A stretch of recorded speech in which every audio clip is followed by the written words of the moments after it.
a true sense of governance is often debatable when it comes to protecting the security of the nation and at the same time maintaining the liberties of its civilians. And AFPA is the true reflection of this dilemma. Hence, it is the most debatable topic across the nation.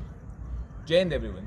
Today, I Lance Corporal Shransh Gupta on behalf of Delhi Technological University, 1 Delhi Battalion, is here to present my lecturate on the topic AFPA.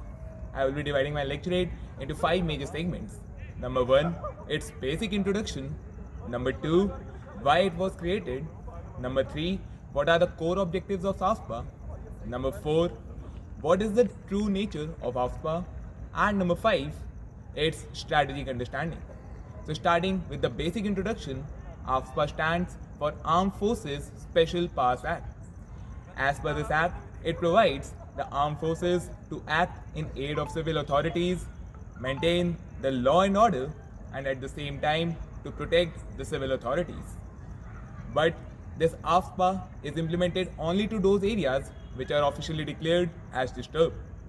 Talking about when it came for the first time, post-independence during 1950s in the Northeast, there were rise of infinite number of armed insurgent groups. There was a feeling of recession that Northeast wants to become its own nation, and due to extremely hilly regions, the administration was not good enough. Hence, the government decided to place armed forces in place of police. But armed forces were not able to operate due to the legalities which comes under the Criminal Procedure Code. Hence, the AFPA was first introduced in 1958 in the Northeast area, specifically Nagaland. Later, it was extended in 1980s during Punjab due to the terrorism rise, and in 1990s during the Jammu and Kashmir because of the militancy peak.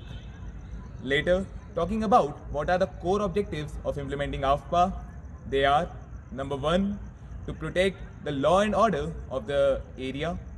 Number 2, to enable all the counterinsurgency operations. Number 3, to prevent the terrorism. And number 4, to stabilize the region.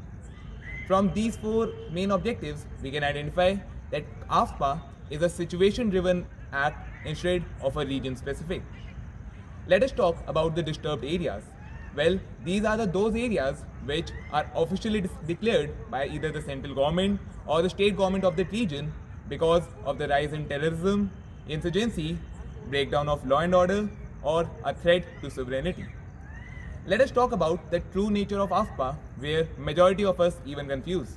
We think it as a martial law, a military rule, or a suspension to constitution. But in fact, it is just an enabling law which acts as a temporary measure of our security. Lastly, let us discuss our strategic understanding of this act.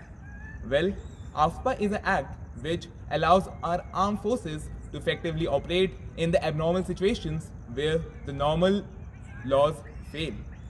Normal policing is applicable to the FIRs, warrants, or the court cases. But we need to understand that the insurgency operations are fast, violent, and most importantly, unpredictable. Hence, armed forces needs immediate action, operational freedom, and most importantly, the legal backing, which this AFPA provide. With that, I would like to end my lecturate over here. Thank you very much for being a patient listener. Jai Hind.